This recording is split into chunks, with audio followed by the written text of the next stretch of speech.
Do you often feel like this? Do you feel overworked and underappreciated? Do you feel like taking your paid time off and going on vacation on a beach to relax would actually not be worth it because you would come home to this, to a pile of work that you'd have to dig your way out of? It makes it so that taking your paid time off isn't really worth the effort. Since 1950, Americans have increased their productivity by 400%. That sounds great, right? What you don't know is that Americans are actually the most overworked and undercompensated country in the world. And I am here today to talk to you about how and why you should not let that become your company. I want to tell you a little story. It's actually about myself. I used to work for a nationwide company, a bank. I was a part-time teller, and I was told upon being hired that part-time teller meant 20 hours a week, no more, no less. And for a year, I worked 35 to 40 hours a week without being recognized for it and without extra compensation. And it put a huge strain on my family as well as on my school and my life. And that was really hard for me. And after about a year, I decided I was going to go on vacation. I had it all planned out and I had it approved. I was going for a week and I had my hotel reservations, my flights, everything scheduled. And a week before I was set to go, my boss called me into her office and told me that I could not go on that vacation. If I went, I would come home to no job. And I actually decided to leave the company, and I haven't looked back since. Why did I feel justified in doing that? Because I had been overworked and undervalued. I felt that they were exploiting my work ethic and my need for a job, and that they were taking me for granted as an employee. I also felt that what I was doing was getting me nowhere. I was trying to build a career, be helpful, be the person that the company needed, but there was no loyalty in return. I was somebody that they could easily replace. And I wanted to show this image because T-Mobile is obviously a nationwide brand that we all recognize, and they would never want somebody to go and place a sign underneath that would associate their company with something negative.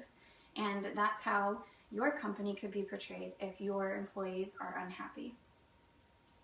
Your employees are your best brand ambassador. They are the face of your company. They're who your customers interact with, and they're the impression that your customers get. And so if you have unhappy, overworked employees, they're probably not going to give your customers the type of care and the type of service that you would want and expect. Obviously, we all know that unhappiness leads to turnover. This diagram is something that is from 2010, and obviously over those 4 years, the statistics have probably increased greatly, but this diagram shows that 15% of companies in America were losing 21 to half of their entire staff each year because of overworking. When an employee is unhappy, they will clearly and obviously go and look for a better job elsewhere. And being managers of your own company, you know that employee turnover is costing you a lot more than money. 6 to 9 months to 2 times their annual salary is what you lose when you lose an employee. Through the application process, the interview process, and everything that's necessary to hire and train a new employee, alongside pension plans that might need to be paid out for somebody who's leaving. If an employee makes $15 an hour, your company is losing $30,000 to $50,000. So if that's something that becomes a regular thing in your company, it can be very detrimental. Productivity is also a balancing act. It's a tipping scale. When you have employees who are working together to accomplish a common goal, it can be really easy for them to continue their productivity in an effective way. But when you have employees who feel overworked and end up leaving, obviously you get people who are stressed out and trying to take on that extra workload, which creates an even greater frustration for a long period of time.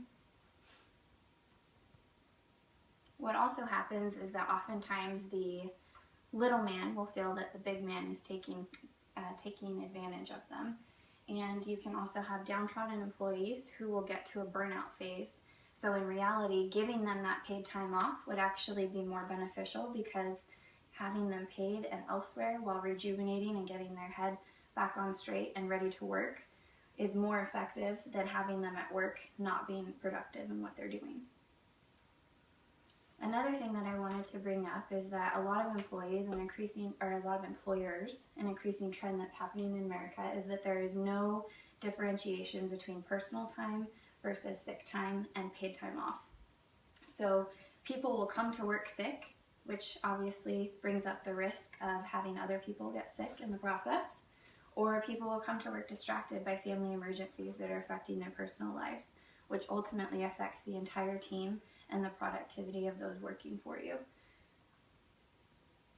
And another increasing trend that's happening, according to the SHRM survey that was done this past year, is that paid time off is no longer being rolled over or paid out at the end of the year. So essentially, if you don't use it, you lose it.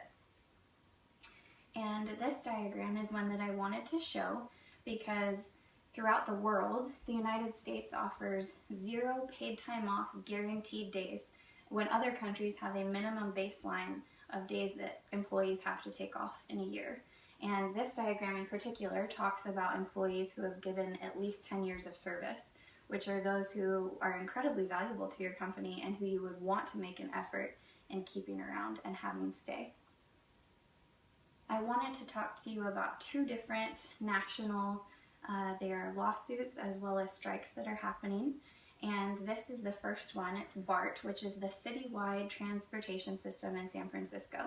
And the lawsuit that they have actually filed is for $8 million because they have accrued 69 years of paid time off that their company is refusing to pay out.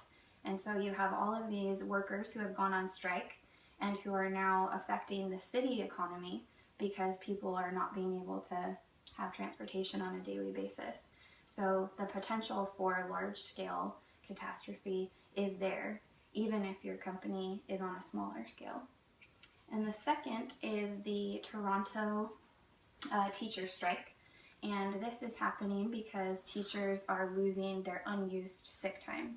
And once the school board decided that, teachers decided that they were just going to take their sick time whether they needed it or not. And so they saw an increase of 22% of teachers who just stopped showing up to work. They didn't want to lose their sick time, so they used it even when it wasn't necessary. And it created a rift in the community as well because parents and teachers could not come to an agreement with the school board, and ultimately students were paying the price with classes having to be combined and be taught because there weren't teachers enough to fully supply the school with what they needed. So what is the value of PTO to your company? There are a lot of pros and cons, but the first pro that I want to talk about is happy employees equal happy customers. So as I stated before, your employees are the brand, they're the face of your company, and it's clear when employees are happy and it's clear when they're not. And your customers can feel that in the way that they interact with one another. You can also increase your productivity by a large number in the fact that you have employees who are feeling rejuvenated, who are ready to work, and who are there mentally and are focused in what they're doing on a daily basis. You also build a team atmosphere. When employees feel gratitude and feel loyalty coming from their employers, it increases appreciation as well as loyalty and gratitude on the reverse side of that. So people love their bosses, they love coming to work, and it creates an atmosphere that can be incredibly productive and lucrative for you. So again, PTO rollover versus turnover is a huge correlation that we've been seeing throughout the nation. Surveys have shown that companies who have decided to no longer allow rollover or payout have a huge increasing amount of employee turnover toward the end of the year. So making necessary sacrifices now is something that I really feel strongly about. If you see that your employees are wanting to take vacation and you might see that as a cost, see it as a benefit to you because of all the pros that I have talked to you about, because it will ultimately serve a greater purpose later on. And also remember to recognize the promotions that are deserved by those employees who are putting in the work effort and the work ethic that you desire, because ultimately your employees who help you build a nationwide or even locally recognized and trusted brand, because who doesn't want to be a successful, thriving, and economically sound business?